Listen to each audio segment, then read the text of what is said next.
I want you to know that this table yesterday was very wobbly until a gentleman up here fixed it, and Greg Abbott managed to get water spilled all over him, so we fixed it for you. Well, I appreciate not starting the interview with dumping a glass of water on me. Yes, totally, yes. So welcome. So how's Washington, D.C.? Insane. Utterly insane, but at the same time, we're getting an enormous amount done. You really are. I mean, we had Derek Morgan here yesterday from the American Fuel and Petroleum Association talking about just the rollback of CAFE standards and deregulation, and the House and the Senate have played a good part of that, of rolling back a lot of the prior regulations from the Obama administration. And it's amazing when you look at the growth of the economy over the last year, what rollback of regulations can do, and tax cuts. There's a dissonance between the insanity of the political fighting, of the tweets back and forth, and the insults and the headlines that I think after a while everyone tunes out. And then the substance of what we're getting done. And the substance of what we're getting done, I think, has been really remarkable. When we started last year, we had a Republican president, Republican majorities in both houses. That's rare. I went back and looked in the last 100 years. That's happened 4 times. Since World War II, we've had only 8 years with a Republican president and Republican majorities in both houses. The Democrats have had it for 40. We've had it for 8. And so this was a moment where we would either step up, come together, deliver on our promises, or miss the opportunity potentially for years or decades thereafter. To my mind, the big 4 priorities for the new administration, the new Congress, were tax cuts, reg reform, Obamacare, and judges. And as we sit here a year and a half into it, I think it's remarkable just how much we've been able to deliver on each of those 4. And I think we need to keep at it and keep working to deliver on the promises. One of the things I've asked a lot of the candidates and elected officials here is on the issue of this deficit that we're incurring for this year, and $1 trillion. It seems like Republican leaders in Congress are having a hard time figuring out the appropriations process and getting some common sense into it. Well, I'll give you bad news and good news. The bad news is when it comes to spending, Washington is profoundly broken. And this is not a new problem. Go back to 2000. In 2000, we had a national debt that was about $5 trillion. George W. Bush came into office. And in the next 8 years, $5 trillion became $10 trillion. Then in 2008, we had Barack Obama. And in 8 years, $10 trillion became $20 trillion. So it took 41 presidents over 2 centuries to get to $5 trillion. And 2 presidents in 16 years quadrupled that to $20 trillion.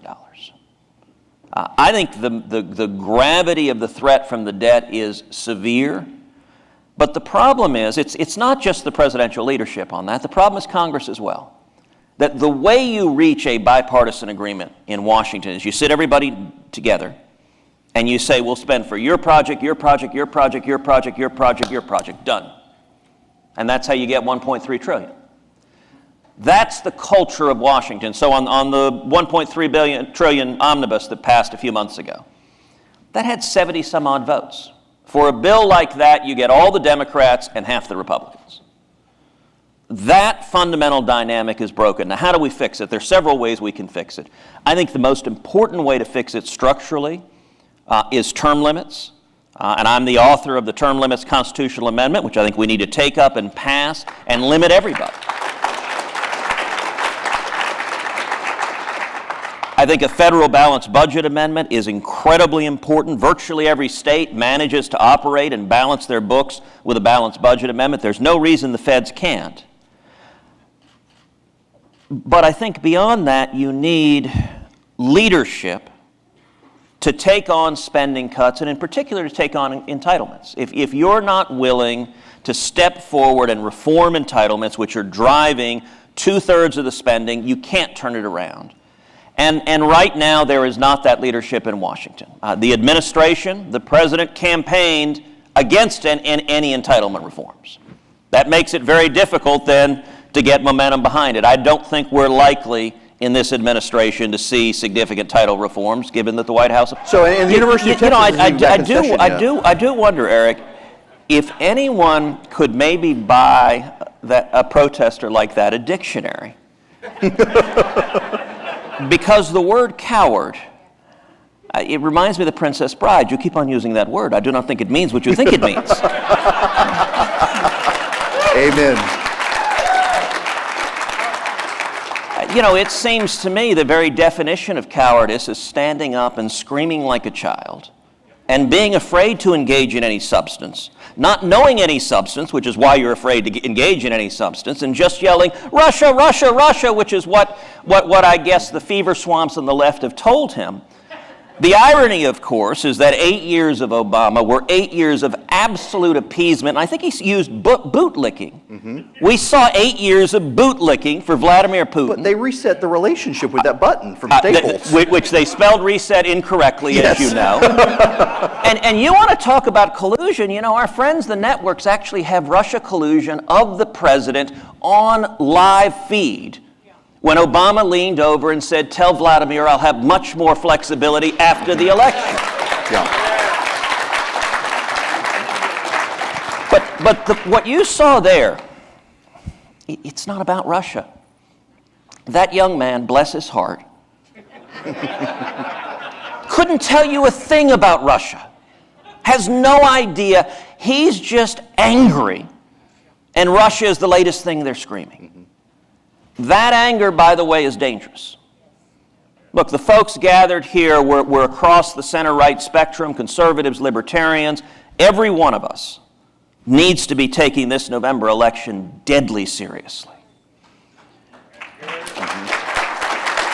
Well, this was not an area I intended to go, but after that, I do want to. You've got now a New Yorker the other day arrested for plotting to kill Steve Scalise. We had the James Hodgkinson situation, and the media seems to foment over the president, who got $1.9 billion worth of free TV during 2016. They were totally fine with his ratings, and now suddenly they're upset. Yeah, they're upset, and I mean, fomenting really a lot of rage on the left. People who controlled Washington, and instead of getting happy they controlled Washington, got even more angry. There's a rage on the left, and it's being irresponsibly stoked. It's being stoked by the media. I will say one of the greatest blessings of the Trump presidency is he has finally, and I think permanently, unmasked the media. Mm-hmm. Do you remember when there used to be people that would get on TV and try to argue in a gravelly voice, there's no bias in media? Mm-hmm. Nobody even says that anymore. Right. They don't try. They are so foaming at the mouth, unhinged. I was with the president a few weeks back. I told him, I said, listen, I think your greatest friends, ironically, are the media, because they're so deranged about you. Mm-hmm. That the American people turn on the TV, they see that and say, well, if those nuts are that mad, he's got to be doing something right. Right. But you have the media deliberately fueling it. So when the media is telling in the last year and a half, nothing good has happened. In the media is telling, and an example, and you have elected Democrats who are galloping to the left. The lesson most Washington Democrats took from 2016 was that Hillary was too moderate, and they need more Bernie Sanders, more Elizabeth Warren. And so you see the entire party just leaping to the left. I think we're going to see north of 20 Democratic candidates run in 2020, and it's going to be a battle. Look, it's going to be a party division that makes the Bolsheviks and Mensheviks pale in comparison. Well, and I can't wait to see the Democrats turn on the media when the media does to them what they did to y'all in 2016 of having two separate debates. Equality there may be two kids' tables. I don't know how they will. So, this is the perfect segue into your campaign. Yeah, if they handled it objectively, they'd put them all at the kids' table. Yeah, true. It amazes me. We've got Brian. Okay, I got it on that aside. When Occupy Wall Street started, sort of the beginning of this crazy foment in the left that's now become mainstream Democrats, if you remember Occupy Wall Street, they were creating a mess everywhere they were, and I think I was doing Hannity, and I mentioned that some of the protesters were defecating on police cars. And I said at the time, even my 4-year-old knows not to poop in the streets. Now, I have to tell you, Caroline, it so happened, was watching it at the time, came back and found it hysterical. She said, "Daddy said poop on television." Thought it was the funniest thing she'd ever seen. We've got this situation with your opponent, who Brian Kemp's coming up in a little while. They took a week off bashing the president on the cover of Time to praise his Democratic opponent. And here in Texas, you would believe from the media that every Texan wants to hand in their guns, have an abortion, even if they're a guy, and raise all of their taxes, and that Texas is going to be blue forever. According to the media, Texas has become a state of pajama boys.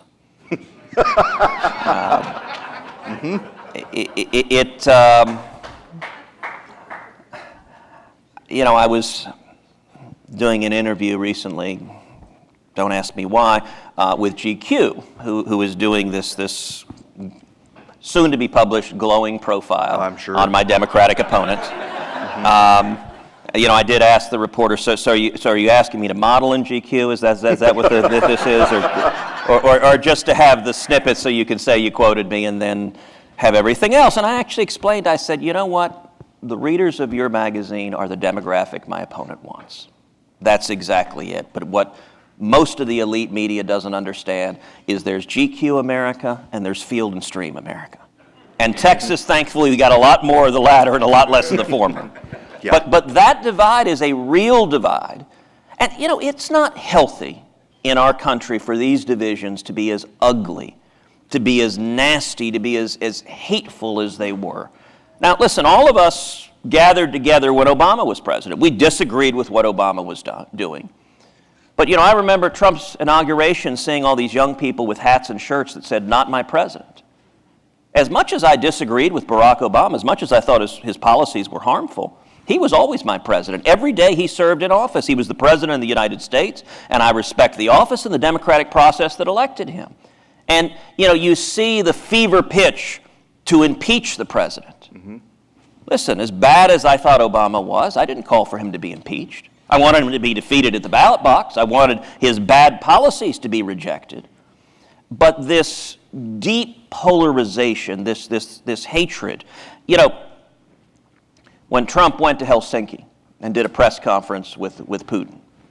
Now, I think that press conference was a mistake. I don't think he handled it well. I think we've seen good policies on Russia. I think the sanctions put in place have been a good thing. I think providing lethal weapons to Ukraine to stand up and resist the Russians have been a good thing. But I think that press conference was a mistake. I don't think the American president ought to be apologizing for Russian aggression.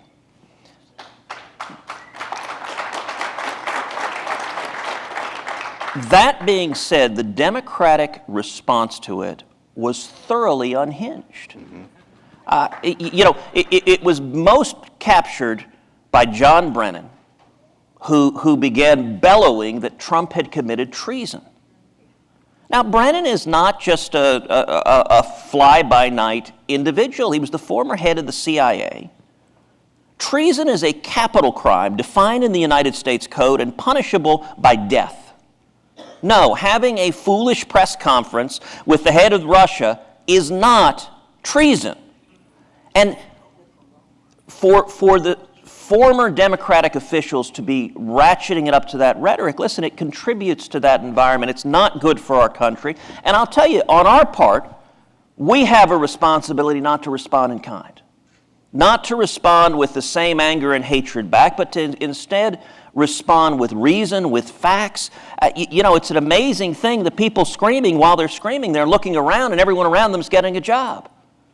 Mm-hmm. I mean, we've got the lowest unemployment in decades. We've got the lowest African-American unemployment since we began keeping the data. The lowest Hispanic unemployment since we began keeping the data.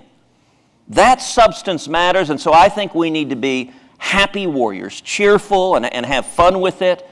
I remember I was on Twitter the other day, and I saw a Twitter handle of a woman whose name was Ted Cruz ate my son.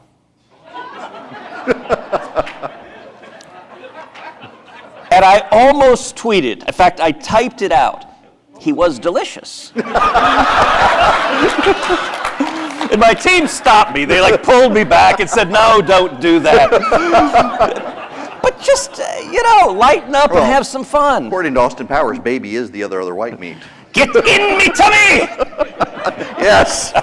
So, speaking of the president in Twitter, Dee from Sweeney, Texas, wanted to know if you think the president's tweets might be a diversion so the real work can get done while the media is distracted.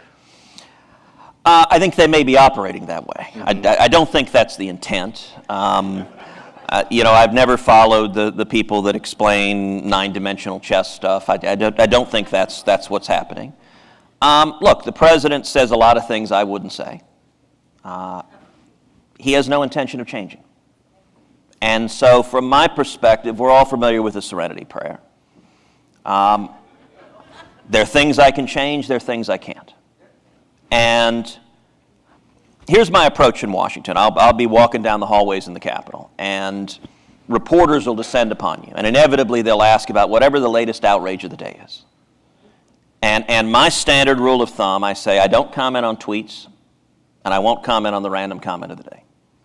If you want to talk substance, you want to talk policy, I'll talk tax reform, I'll talk reg reform, or Obamacare, or judges, I'll talk national security.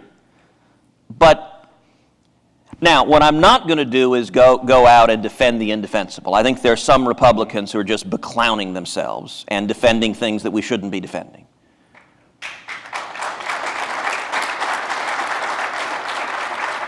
But there are plenty of voices, plenty of pundits going and lighting their hair on fire every day on cable TV. I don't need to have myself be one of them. And in particular, when we're getting so much accomplished. I mean, the two things that have consumed my time the last year and a half have been, number one, in the Senate, trying to get 50 Republicans to yes. We have a maddeningly, excruciatingly narrow 51-49 majority, and trying to, herding cats is really unfair to the cats. Getting 50 to yes, and we've been doing it over and over and over again, but that takes thousands of hours trying to find common ground that can bring 50 together.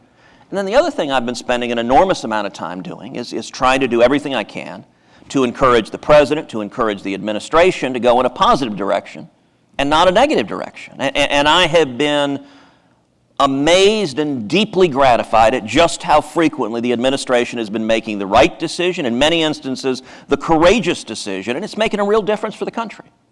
Well, you mentioned that, and Stephanie from the Woodlands brings up the issue of net neutrality and the great work Ajit Pai has done rolling it back, and yet there are some Republicans in the Senate who've wanted to work with the Democrats to bring it forward. And it seems like while we're having these fights and these distractions and the media lights up over whatever the president's tweeted that day, the regulatory reform, the rollbacks, things like repealing net neutrality, we're really making conservative progress. And now we've got the Brett Kavanaugh decision coming up. So you look at reg reform across the board, just about every federal agency has had major, major victories pulling back job-killing regulations. Whether it was net neutrality at the FCC, whether it's the Waters of the United States rule, whether it is the so-called Clean Power Plan. I mean, all of these were immensely damaging regulatory rules that were costing thousands upon thousands of jobs.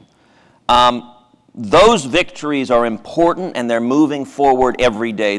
When I talk to members of the cabinet, reg reform is among the first words out of their mouths. When I talk to Texas business leaders all the time, if they're running into a regulatory roadblock,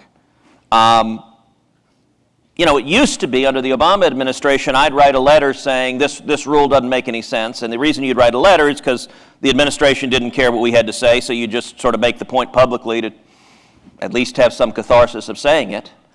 Now, if there's a rule that doesn't make any sense, I pick up the phone and call the cabinet secretary and say, look, this rule, if there's a rule in question that doesn't make sense, doesn't remove the barriers and let people create jobs. And we've had tremendous success. I'll give an example. of an announcement that came just recently that concerns right here, Austin, Texas, which is the Army locating the Army Futures Command here in Austin.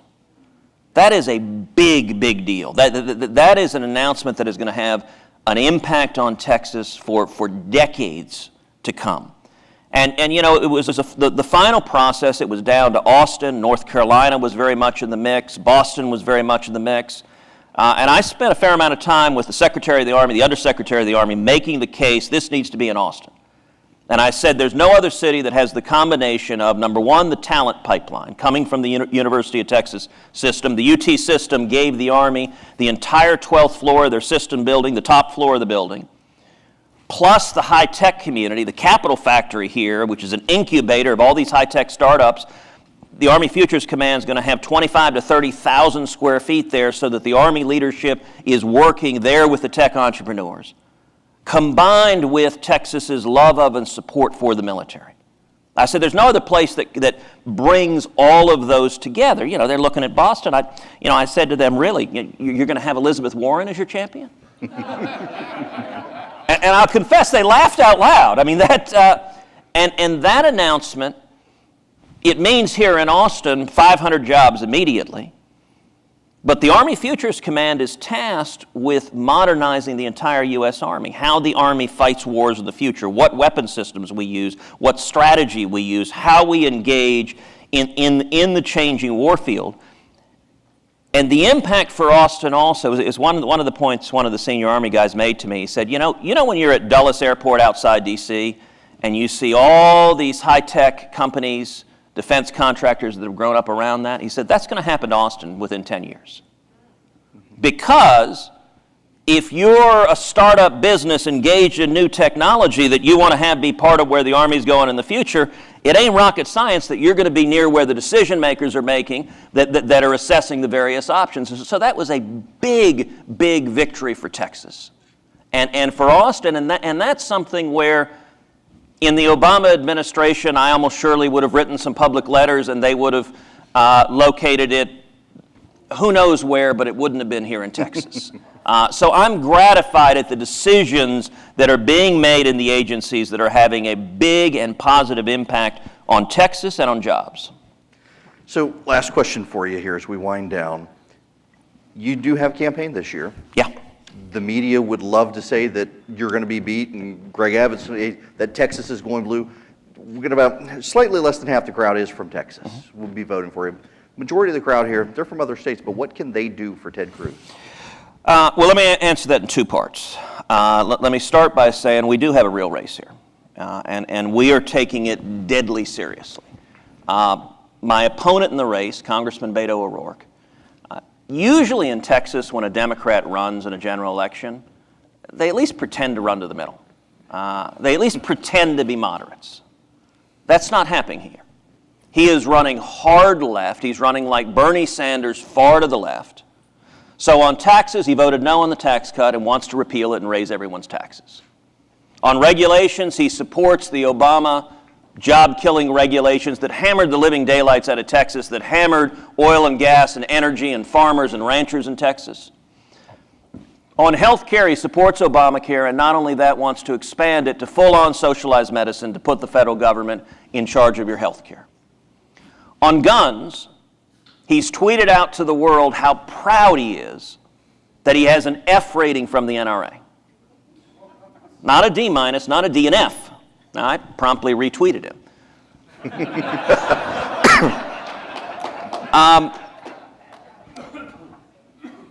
On immigration, there is no race in the country with a starker divide on immigration than this Texas Senate race. On immigration, he opposes the wall.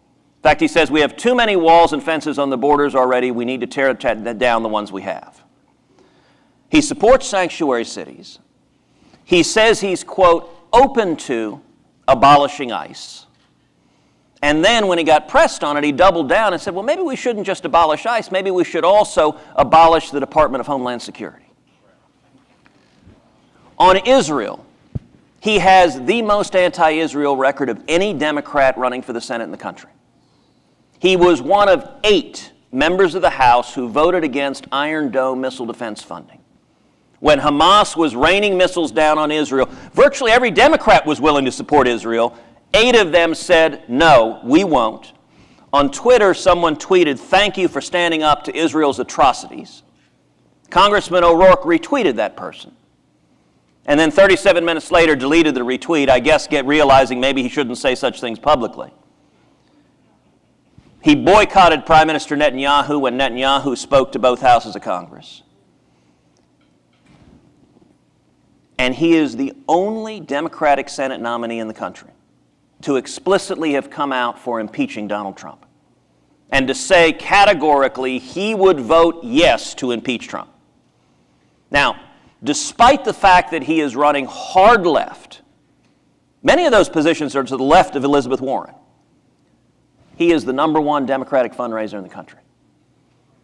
And he is outraising us in this race substantially. Last quarter, Q2 of this year, we raised $4.6 million, the most of any Republican senator in the country. We're working hard. He raised $10.4 million in the same quarter. More than 2x, nearly 3x. If we continue on the current pace, in the next 90 days between now and Election Day, we're going to be outspent badly. He's already raised more money than any Democrat running for Senate in the history of Texas. We're going to see tens of millions of dollars of attack ads coming at us, and we will be outspent. And the hard left is energized and angry. Now, the biggest challenge I have in this race, Erick, is complacency. People say all the time, oh, come on, it's a Texas reelect. How could you possibly lose? Well, in an ordinary cycle, that might be true. But this is not an ordinary cycle. The far left is filled with anger and rage, and we underestimate that anger at our peril. In 2016, Trump carried Texas by just over 8 points. That is the identical margin that he won Ohio by. Nobody thinks of Ohio as a bright red, unshakably conservative state. The margin in Texas was identical. All it takes for us to lose is Democratic turnout to go up 5 to 10 points and Republican turnout either to stay steady or go down slightly. And we wake up and suddenly this whole state, the low taxes, the low regulations, the jobs, the freedoms we have, this whole state can flip blue like that. So you asked what can people do? People can do a lot of things. This is a room of people with megaphones. This is a room of people who know how to speak and drive discussion and drive debate. The first thing you can do is speak up. The left is howling from the mountaintops. That rage animates and unites them. We need to speak on the other side. Everyone here can speak out about the contrast in this race. I don't think there's another Senate race in the country with a clear contrast of records and principles.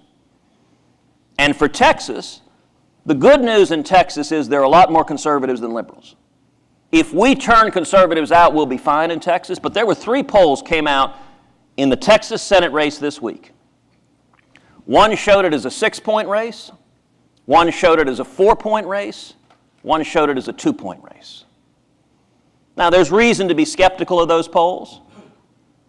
But 3 polls in a row showing it in the low to mid-single digits ought to be a cause for concern for everyone. So what can everyone do? You can speak out. You can contribute. You know, I mentioned we're getting outraised 2 to 1. And by the way, that's mostly small dollar. What happens is every time the president says something or tweets something, thousands of Bernie Sanders supporters, their heads explode. And they go online and they give $50 or $100 to every Democrat they can find. When Congressman O'Rourke came out for impeaching the president, I guarantee you he raised millions of dollars in the next 72 hours. As liberals all over the country said, yes, yes, yes, that's what we want. J Street, the big anti-Israel PAC, has formally endorsed him, has raised $185,000 for him. By the way, he's going around claiming that he doesn't take anything from PACs. Apparently, one exception is if you're a rabidly anti-Israel PAC, then he'll take your $185,000. That anger and energy is dangerous. And on our side, I'll tell you, I feel a particular responsibility in Texas. Because in 2018, I'm at the top of the ballot.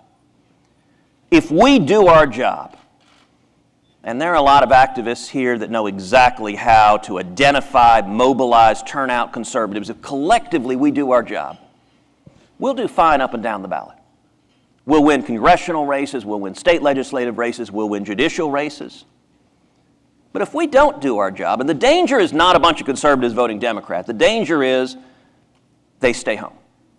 That they're demoralized, they're less energized, they're bickering, they're unhappy about this or that or the other, and they just stay home. And it doesn't take that many staying home for that margin to flip. If we don't do our job, we're not only at risk in this Senate race, we are at risk of suffering massive losses up and down the ballots. There's 7 Texas congressional Republicans outraised by their Democrats. The energy and fury on the other side is dangerous, and we need to treat it deadly seriously. And I will say a final logistical point to all of the activists here, which is that the Senate is in session all of August. Now, I was one of the senators who urged Mitch McConnell, cancel the August recess. We're getting too much done for us to go home. Let's stay here and keep moving forward. And Mitch, look, there were a lot of the longtime Senate veterans who were not happy about doing that, and the young Turks, we convinced them to cancel it. Now, the consequence is I'm off next week campaigning all around the state, but then after that, I head back to Washington to do the job Texans have elected me to do. O'Rourke's in the House, they're off for the next 6 weeks. So he's spending 6 weeks campaigning all over the state while I'm in Washington doing the job I was elected to, which means I need y'all to be our face and feet and hands on the ground. When I'm back in Texas, I'm campaigning. But if I've got to be there doing my job of representing Texas, there's going to be a differential in the month of August because he'll be on the road every day and I'll be spending most of the time stuck in D.C. So what anyone can do is speak, give, and vote.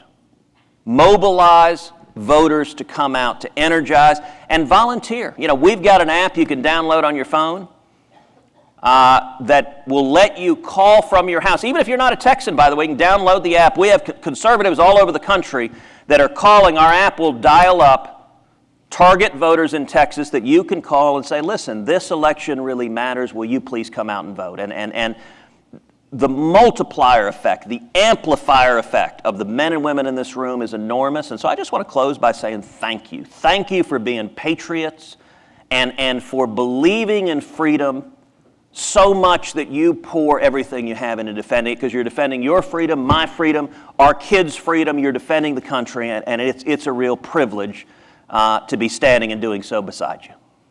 Senator Ted Cruz, thank you. Thanks very much. Good to see you.